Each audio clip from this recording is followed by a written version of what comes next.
Hello दोस्तों, स्वागत है आपका आज के इस वीडियो में। मैं हूं आपका दोस्त विलास चुन्ने और आप सभी का फिर से स्वागत करता हूं मेरे इस यूट्यूब चैनल जिसका नाम है इंस्पायर एजुस्पा। दोस्तों, आज फिजिक्स का हमारा रोटेशनल डायनामिक्स का फिफ्थ क्लास है। मतलब हम पांचवा क्लास ले रहे हैं। ठीक है, तो हम इसमें पढ़ने वाले हैं कि बैंकिंग ऑफ रोड क्या होता है, एंगल ऑफ बैंकिंग क्या होता है, उसका यूज क्या होता है, नेसेसिटी क्या होती है, आपको रोड क्यों बैंक करना पड़ता है, ये सब हम पढ़ने वाले हैं। तो चलो शुरू करते हैं हमारा आज का वीडियो।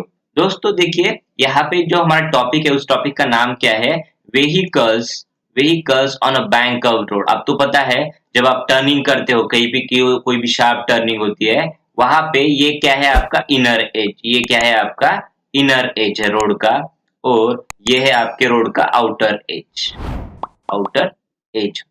ठीक है, तो यहाँ पे क्या होता है, ये हॉरिजॉन्टल सरफेस है, ये हॉरिजॉन्टल सरफेस है। इस हॉरिजॉन्टल सरफेस पे क्या किया जाता है, अगर आपकी जो व्हीकल है, ठीक है, ये सब आपकी टू व्हीलर या फोर व्हीलर व्हीकल वो आ रही है, जैसे आप यहाँ पे शार्प टर्न लेते हो, वैसे ही आपकी जो व्हीकल है उसके ऊपर आउटवर्ड फोर्स क्या होता है, एग्जर्ट होता है। मतलब आप अगर आपकी स्पीड ज्यादा रहेंगी तो आपकी इसको क्या देंगे बाहर, यहाँ पे मतलब स्किड कर दिया जाएगा, स्लिप हो जाएंगी बाहर की तरफ, या आउटवर्ड फेंक दी जाएंगी आपकी। तो इसको कौन बैलेंस करता है, ये किसके वजह से होता है, आपका सुडो फोर्स होता है, जो सेंट्रीफ्यूगल फोर्स। कौन सा होता है, सेंट्रीफ्यूगल फोर्स की वजह से होता है। इसको कौन बैलेंस करता है, इनवर्ट तरफ आपका सेंट्रीपिटल फोर्स। कौन बैलेंस करता है, आपका सेंट्रीपिटल फोर्स बैलेंस करता है।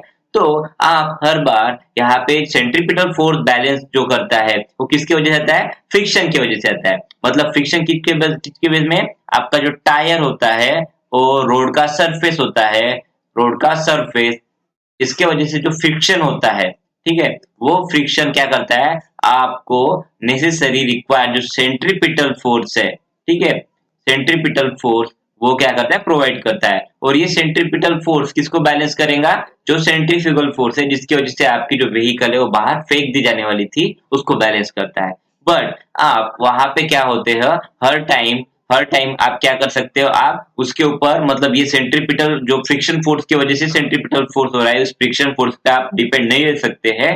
तो उस केस में आपको क्या करना पड़ता है, आपको जो आउटर एज उसको क्या करना पड़ता है, हॉरिजॉन्टल के साथ में क्या करना पड़ता है, यहाँ पे आपको जो आउटर एज है उस आउटर एज को क्या करना पड़ता है, सम डिस्टेंस या सम हाइट से आप उसको एलिवेट करते हो, मतलब ऊपर उठाते हो। और किसके साथ में, हॉरिजॉन्टल के साथ में एक एंगल बनाते हो, वो एंगल क्या बोलते हैं, थीटा। तो इसको बोलते हैं एंगल ऑफ बैंकिंग बोलते हैं। और इसको क्या बोलते हैं, जो टोटली कंस्ट्रक्शन हमने किया है यहाँ पे, ठीक है, तो उसको क्या बोलते हैं, बैंकिंग ऑफ रोड। ठीक है, तो यहाँ पे जो बैंकिंग ऑफ रोड की जो डेफिनेशन देखिए, देखो यहाँ पे दोस्तों क्या बोला है, यहाँ पे देखिए, the surface of curve road. ये देखिए, ये रोड आपका कर्व है, आर टिल्टेड मतलब थोड़ा सा क्या है, तिरछा तिरछा, ठीक है ना, यहाँ पे तिरछा है, मतलब ये कर लिया, उसको उठा लिया है विद द हॉरिजॉन्टल। तो ये हॉरिजॉन्टल है आपका, ये देखिए हॉरिजॉन्टल को क्या किया है, मतलब थोड़ा सा एलिवेट किया है एट सम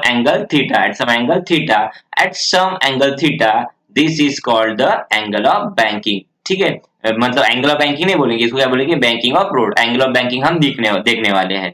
तो ये होता है आपका बैंकिंग ऑफ रोड। तो बैंकिंग ऑफ रोड क्या होता है, सिंपल, ये जो आउटर और इनर एज है उसको क्या करते हैं, आउटर एज को थोड़ा सा एट एन हाइट एच उसको क्या करते हैं, एलिवेट किया जाता है। ठीक है, तो वो थीटा एंगल से एलिवेट किया जाता है, एट एन हाइट एच से उसको ऊपर उठाया जाता है। तो इसको बोलेंगे हम बैंकिंग ऑफ रोड। ये क्यों करते हैं, जब आपकी बाइक जो आती है या आपकी कोई भी व्हीकल आ रही है, ठीक है, अगर शार्प कर्व है, ठीक है, आप मुड़ रहे हो शार्प कर्व से, तो उस समय में सेंट्रीफ्यूगल फोर्स से आपकी बाइक बाहर फेंक दी जाएंगी या स्किड हो जाएंगी। तो उसको प्रोवाइड करने के लिए, उसको बचाने के लिए क्या होता है, आपका सेंट्रीपिटल फोर्स होता है। क्या होता है, सेंट्रीपिटल फोर्स। और ये कौन प्रोवाइड करता है आपको, फ्रिक्शन फोर्स। कौन प्रोवाइड करता है, फ्रिक्शन। ठीक है, किसके बीच में, टायर एंड व्हीकल के बीच में, टायर एंड रोड सरफेस के बीच में, सरफेस ऑफ रोड के बीच में जो होता है वो आपको प्रोवाइड करता है नेसेसरी फ्रिक्शन। ठीक है, बट आप हर टाइम इस फ्रिक्शन के ऊपर डिपेंड नहीं रह सकते हैं। ठीक है, तो आप उसके लिए क्या करते हो, इसको थोड़ा सा हाइट एज से उठा देते हो, तो इसको बोलते हैं हम banking of road. I hope आपको ये समझ में आया होगा। देखिए दोस्तों, हमारा जो नेक्स्ट क्लास है, नेक्स्ट जो सॉरी टॉपिक है, वो किसके ऊपर है, एंगल ऑफ बैंकिंग। ये जो एंगल ऑफ बैंकिंग होता है, तो हमने क्या किया, ये हॉरिजॉन्टल सरफेस है हमारा, ठीक है, और ये क्या है हमारा एलिवेशन, ठीक है। At an height H, at an height H, तो ये जो एंगल होता है किसके बीच में, ये एलिवेशन और हॉरिजॉन्टल, ठीक है। ये एलिवेशन और ये हॉरिजॉन्टल के बीच में जो एंगल होता है उसको बोलते हैं एंगल ऑफ बैंकिंग, ठीक है। और उसको किससे डिनोट करते हैं हम, थीटा से। तो यहाँ पे देखो क्या क्या बोला है इसका definition, the angle between tilted surface मतलब ये वाला, ठीक है, ये सरफेस आपका, ठीक है, of the road and horizontal is called as angle of banking. बहुत इजी है, ठीक है। यहाँ पे मैंने फिगर कुछ डिराइव कर दिया, यहाँ ड्रॉ कर दिया आपकी फीड से आपके लिए, ठीक है। ये तो फिगर जमा नहीं है, सॉरी सॉरी, यहाँ पे अच्छे से ड्रॉ कर लेते हैं, ठीक है। ये है आपका, तो ये देखिए, ये क्या है आपका, यह है आपका हॉरिजॉन्टल और ये क्या है, टिल्टेड सरफेस, क्या है, टिल्टेड सरफेस, और उसके बीच जो एंगल है वो क्या है, थीटा है। इसको बोलेंगे हम angle of banking, angle of banking, ठीक है। तो अब देखते हैं कि ये रोड बैंक करने की जरूरत क्या है, why the banking of road is necessary, क्यों जरूरी है, ठीक है। नेक्स्ट देखते हैं why the banking of road is necessary. देखिए दोस्तों, हमारा जो नेक्स्ट क्वेश्चन है, नेक्स्ट क्वेश्चन क्या बोला, देखिए यहाँ पे, why why the banking of road is necessary, क्या जरूरत है रोड को बैंक करने की। जब देखिए दोस्तों, आप इसके ऊपर आप जब टर्न लेते हो, अगर यहाँ पे ये हॉरिजॉन्टल सरफेस अगर क्या नहीं है, बैंक नहीं है, ठीक है। ये हॉरिजॉन्टल सरफेस क्या नहीं है, बैंक नहीं है, ऐसा प्लेन हॉरिजॉन्टल सरफेस है, ऐसा प्लेन एक क्या है, कर रोड है लेकिन प्लेन ये सरफेस है।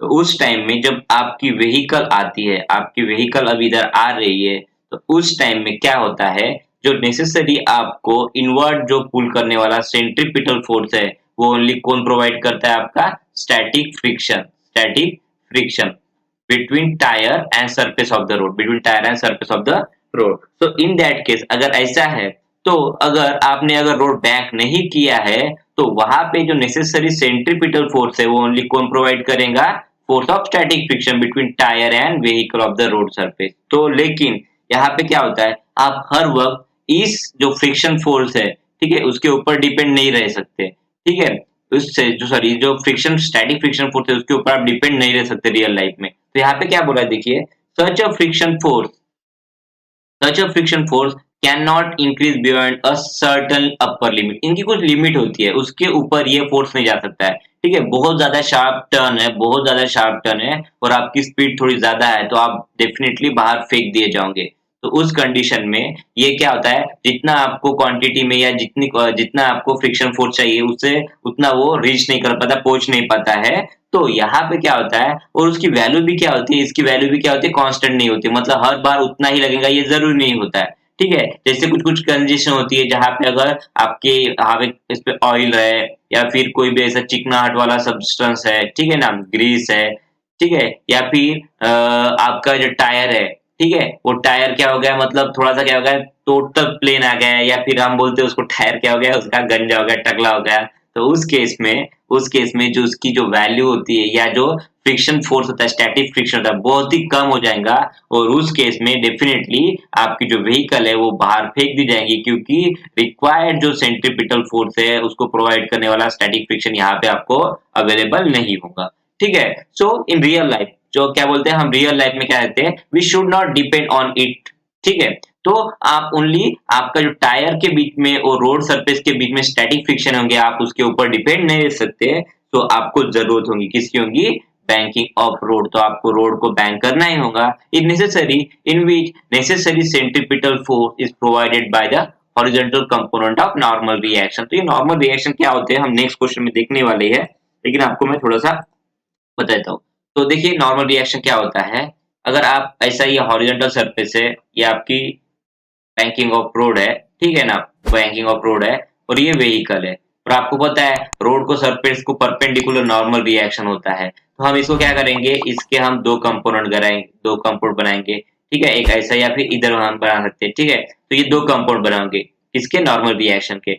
एक ये रहेगा 90 डिग्री को एक कंपोनेंट, दूसरा इधर रहेगा, ठीक है। तो ये क्या करता है, ये जो नॉर्मल रिएक्शन वाला ये कंपोनेंट है, ये इसका नहीं बनेगा, सेंट्रीफ्यूगल फोर्स इधर रहेगा, ये जो कंपोनेंट रहेगा ये आपको क्या करेगा, इनवर्ड नेसेसरी सेंट्रीपिटल फोर्स क्या करेगा, प्रोवाइड करेगा। बट किसकी वजह से, कब होगा, जब आप क्या करोगे, बैंकिंग ऑफ रोड। तो आपको क्वेश्चन पूछेगा देखिए एग्जाम में, why the banking of road necessary, तो आपको ये 3 पॉइंट उसमें यहाँ पे क्या करना पड़ेगा, लिखने पड़ेंगे। ठीक है, तो हम देखते हैं हमारा नेक्स्ट क्वेश्चन किस प्रकार से आता है।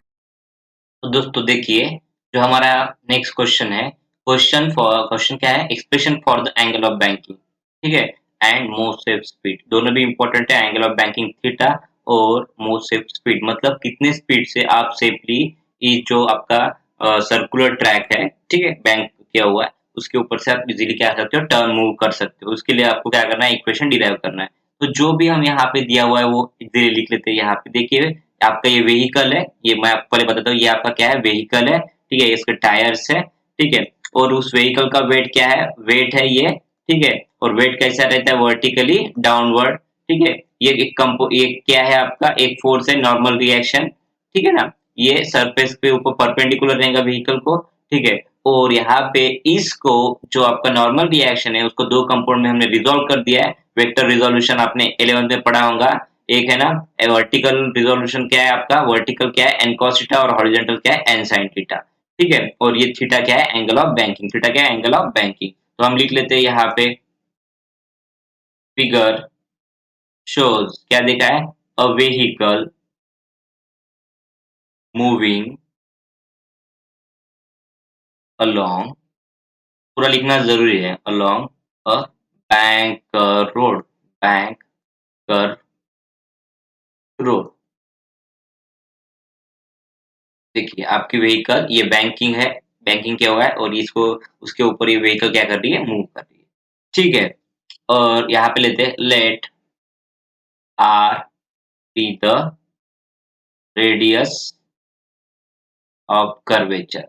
तो मैंने यहाँ पे आपको बताया नहीं है, सॉरी, मैंने आपको यहाँ पे बताया नहीं, क्योंकि ये देखिए ये ट्रैक ऐसा क्या रहेगा, यहाँ पे सर्कुलर रहेगा, ठीक है, ये ट्रैक सर्कुलर ट्रैक रहेगा ऐसे, ठीक है। तो इसका अगर मैं यहाँ पे साथ में उसको अगर रेडियस निकालूंगा तो यहाँ पे कहीं तो दूसरा सर्कल कंप्लीट होगा, तो उसकी आर हमने क्या ली है, रेडियस ऑफ कर्वेचर ली है, ठीक है। थीटा क्या लिया है, एंगल ऑफ बैंकिंग, थीटा क्या है आपका, angle of banking, then angle of banking theta लिया हमने, एम क्या है आपका, मास ऑफ व्हीकल, ठीक है, मास ऑफ व्हीकल, उस व्हीकल का मास है एम है, ठीक है। तो हम यहाँ पे क्या लेंगे, देखिए यहाँ पे उस व्हीकल के ऊपर दो फोर्स एक्ट हो रहे हैं, उस व्हीकल के ऊपर दो फोर्स एक्ट रह रहे हैं, ठीक है, एक्ट हो रहे हैं, और वो दो फोर्स कौन से आपको पता होना चाहिए, वो दो फोर्स है, एक तो आपका फर्स्ट फोर्स है, ये देखिए नॉर्मल रिएक्शन, ठीक है, और दूसरा क्या है आपका वेट, वेट तो क्या होगा, वर्टिकली डाउनवर्ड, वेट क्या होगा, वर्टिकली डाउनवर्ड। तो यहाँ पे दो फोर्सेज एक्ट हो रहे, तो हम लिखते हैं two forces acting on the vehicle are, दो फोर्सेस कौन से, तो यहाँ पे मैं फर्स्ट पॉइंट देता हूँ, फर्स्ट फोर्सेस है वेट, वो क्या है आपका mg of vehicle, weight of vehicle, और वो कैसा एक्ट होगा, ठीक है ना, डाउनवर्ड, कैसा होगा, डाउनवर्ड, वर्टिकली डाउनवर्ड, ठीक है, वर्टिकली डाउनवर्ड। और सेकंड जो फोर्स है वो क्या है आपका, normal reaction from the surface of the road, तो यहाँ पे क्या है, नॉर्मल रिएक्शन, सेकंड जो है normal reaction from the surface of the road, ठीक है। तो समझ लीजिए ये कैसे होता है, देखिए ये वेट वर्टिकली डाउनवर्ड और ये नॉर्मल रिएक्शन, उसको हमने दो कंपाउंड में क्या कर दिया है, रिजॉल्व कर दिया है, ठीक है। तो हम यहाँ पे क्या लिखेंगे, देखिए अब इसको हम ऐसा लिखना पड़ेगा आपको कि आप वो दोनों को क्या कर सकते हो, रिजॉल्व कर सकते हो। तो यहाँ पे क्या कहते हैं, resolving, resolving normal reaction and into into two components, components पूरी लिख लेते हैं हम, यहाँ पूरा लिख लेते हैं, टू कंपोनेंट्स। तो फर्स्ट कंपोनेंट क्या होगा, देखिए उसका वर्टिकल कंपोनेंट, वर्टिकल कंपोनेंट हमने लिखा है, वर्टिकल कंपोनेंट क्या है, देखिए वर्टिकल कंपोनेंट हम यहाँ पे लिखते हैं, वर्टिकल कंपोनेंट है आपका कौन सा है, ऊपर की तरफ जाने वाला इसका एन कॉस थीटा, ठीक है, और हॉरिजॉन्टल एन साइन थीटा। तो वर्टिकल कंपोनेंट क्या लिखा हुआ है यहाँ पे, एन कॉस थीटा। और vertical component N cos theta किसको बैलेंस कर रहा है, देखिए vertical component N cos theta किसको बैलेंस कर रहा है, इस वेट को बैलेंस कर रहा है। ठीक है, तो हम क्या लिखेंगे, vertical component N cos theta which balance which balance the weight of vehicle, will balance the weight of vehicle। therefore vertical component क्या है आपका, n cos थीटा, वो किसको बैलेंस कर रहा है, वेट को। वेट क्या है, mg। हम इसको इक्वेशन क्या देते हैं, 1 नाम देते हैं। एंड सेकंड जो है हॉरिजॉन्टल कंपोनेंट, ठीक है, horizontal component n cos theta है, horizontal component n sin theta which, ठीक है, provides which provides the necessary centripetal force। तो कौन प्रोवाइड करता है ये, कौन प्रोवाइड करता है सेंट्रीपिटल फोर्स, आपका कंपाउंड एन साइन थीटा। देखिए मैं आपको यहाँ पे दिखा दूं, ठीक है, इसके इधर क्या रहेगा आपका सेंट्रीफ्यूगल, ठीक है ना, सेंट्रीफ्यूगल फोर्स रहेगा जो कि आपकी इस व्हीकल को आउटवर्डली पुश कर सकता है, लेकिन उसको बैलेंस कौन करता है, एन साइन थीटा। और एन साइन थीटा किसकी वजह से होगा, स्टैटिक फ्रिक्शन की वजह, किसकी वजह से होगा, स्टैटिक फ्रिक्शन की वजह से होगा। ठीक है ना, तो यहाँ पे जो आपका एन साइन थीटा है वो किसको बैलेंस कर रहा है दोस्तों, वो बैलेंस कर रहा है आपका सेंट्रीफ्यूगल फोर्स को। तो सेंट्रीफ्यूगल फोर्स का फॉर्मूला क्या होता है, M V square divide by are.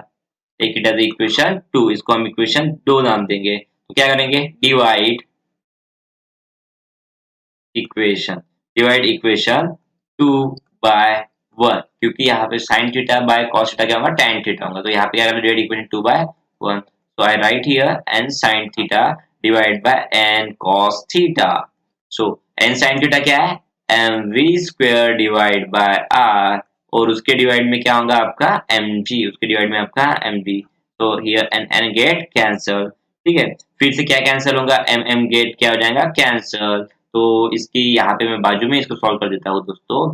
तो यहाँ पे क्या होगा, साइन थीटा मैं लिख लेता हूँ यहाँ पे फिर से, sine theta by cos theta, and यहाँ पे क्या बचता है, ये वी स्क्वायर है, वी स्क्वायर, और ये आर इसके साथ में मल्टीप्लाई हो जाएगा, V square R G. So tan theta equal to V square by R G. ठीक है, तो मैं आपको यहाँ पे देखिए, हमने पहले क्या लिखा है, पहले सेफ्टी सेफ स्पीड का निकालते हैं, उसके बाद में इसका निकालते हैं। ठीक है, यहाँ तक तो हो गया हमारा, यहाँ तक हो गया है। तो हम पहले स्पीड का निकालते हैं, बाद में हम क्या करते हैं, किसका निकालते हैं, बाद में हम निकालते हैं एंगल ऑफ बैंकिंग का। देयरफॉर यहाँ पे देखिए tan theta equal to V square divide by R G है। तो यहाँ पे क्या हो जाएगा दोस्तों, V square equal to R G tan theta, and आपको स्पीड के लिए निकालना है तो बाय टेकिंग स्क्वायर रूट, ठीक है ना, v equal to under root R G tan theta, and this is one of the most important equation। ठीक है, v इक्वल टू इसके क्या है, मोस्ट सेफ्टी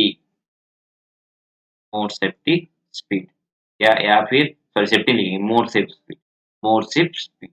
ठीक है, मतलब इससे ज्यादा स्पीड से आपकी व्हीकल इस सर्कुलर ट्रैक पर क्या हुआ अगर ट्रैवल करती है तो बाहर फेंक दी जाएंगी। इतनी सबसे ज्यादा स्पीड क्या होनी चाहिए, इतनी होनी चाहिए आपकी। वो किसके ऊपर डिपेंड करती है, रेडियस के ऊपर और एंगल ऑफ बैंकिंग, जी के ऊपर। जी तो कांस्टेंट रहेगा, तो आपकी जो स्पीड रहती है वो किसके ऊपर डिपेंड करती है, रेडियस, वो radius of curvature, and theta means angle of banking. तो आप क्या करते हो, यहाँ पे देखिए, यहाँ पे एंगल ऑफ बैंकिंग के लिए ये न्यूमेरिकल्स में बहुत पूछा जाएगा, एंगल ऑफ बैंकिंग थीटा। ठीक है, तो यहाँ पे हम इसको ही कंसिडर करते हैं, tan theta equal to V square divide by R G, पता है आपको। तो theta equal to tan inverse में जाएगा, तो tan inverse V square divide by R G. ठीक है, तो ये फॉर्मूला आपको कभी भी भूलना नहीं। आधी रात में अगर कोई पूछे आपको तो एंगल ऑफ बैंकिंग का फॉर्मूला क्या है, तो theta equal to tan inverse V square divide by R G. ठीक है, तो ये आपका फॉर्मूला था एंगल ऑफ बैंकिंग। ठीक है, तो यहाँ पे देखिए आपको कुछ स्टेटमेंट भी लिखना पड़ेगा। ये आपकी जो मूव स्पीड है किसके ऊपर डिपेंड करती है? It's depend on the radius of curvature and angle of banking. ठीक है, तो यहाँ पे मास आपके व्हीकल का कितना भी हो डजेंट मैटर, क्योंकि आपके फार्मूला क्या है? आपका फार्मूला क्या है यहाँ पे? आपका फार्मूला है यहाँ पे v equal to under root R G tan theta, under root R G tan theta. तो देखिए मास के ऊपर डिपेंड नहीं करती है, ओनली रेडियस एंड थीटा के ऊपर डिपेंड करती है। तो आप क्या लिखोगे? Most safe speed is independent of mass of vehicle, so its value same for light as well as heavy vehicle. मतलब इसका मतलब क्या है कि व्हीकल का वेट कितना भी हो, वो चाहे टू व्हीलर हो, वो आपकी फोर व्हीलर हो, it's independent of its mass. ठीक है ना? In real life vehicle can not travel exactly with the more safe speed. ठीक है, तो रियल लाइफ में आपकी व्हीकल ये मोर सेफ स्पीड से ट्रैवल नहीं, एग्जैक्टली इसी सेफ स्पीड से ट्रैवल नहीं करती है। ठीक है ना? तो यहाँ पे यह आपके लिए क्या है? बहुत इंपॉर्टेंट हो जाता है। मोस्ट सेफ्टी स्पीड के लिए हमने जो एक्सप्रेशन क्या डिराइव किया था, v equal to V under root V R G tan theta, v equal to under root R G tan theta. तो उसके लिए क्या होता है, देखिए अगर आपके मोस्ट ऑफ जो केसेस होते हैं उसमें आपको ये स्पीड अटेंड नहीं होती या स्पीड नहीं, ये स्पीड नहीं होती है, तो आपके जो स्टैटिक फ्रिक्शन होता है एफएस, स्टैटिक फ्रिक्शन होता है, उसका जो कंपोनेंट होता है, उसका कंपोनेंट क्या करता है? आपको नेसेसरी सेंट्रीपिटल फोर्स प्रोवाइड करता है। यहाँ पे देखो मैंने कुछ लिख के रखा है, फॉर द स्पीड ग्रेटर और smaller than the most safe speed. Most safe speed मतलब आपकी ये है, ठीक है, उससे अगर स्मॉलर या ग्रेटर स्पीड रहती है आपकी, ठीक है ना, स्मॉलर और ग्रेटर स्पीड रहती है, ठीक है, we have to use the component of the force of static friction between tire of vehicle and the road surface। तो हमको जो नेसेसरी सेंट्रीपिटल फोर्स जो आपको प्रोवाइड होता है वो कौन प्रोवाइड करता है? टायर एंड रोड का सरफेस, एंड रोड का सरफेस। मतलब हर केस में आपको जरूरी नहीं कि आपको ये स्पीड मिल ही जाए, तो आपको उसके लिए जो नेसेसरी सेंट्रीपिटल फोर्स है वो कौन प्रोवाइड करता है? आपका टायर एंड रोड के बीच का जो सरफेस होता है वो प्रोवाइड करता है। तो दोस्तों अगर आपको ये मेरा वीडियो पसंद आता है तो प्लीज मेरे इस वीडियो यूट्यूब चैनल को सब्सक्राइब कीजिए, लाइक करें, और मेरे जो ये वीडियो है उनको शेयर करना ना भूलें, ताकि ये वीडियो बाकी जो ऐसे स्टूडेंट है जिनको इसकी जरूरत है उस तक पहुंच पाए। मिलते हैं हमारे नेक्स्ट वीडियो में, तब तक के लिए बाय बाय।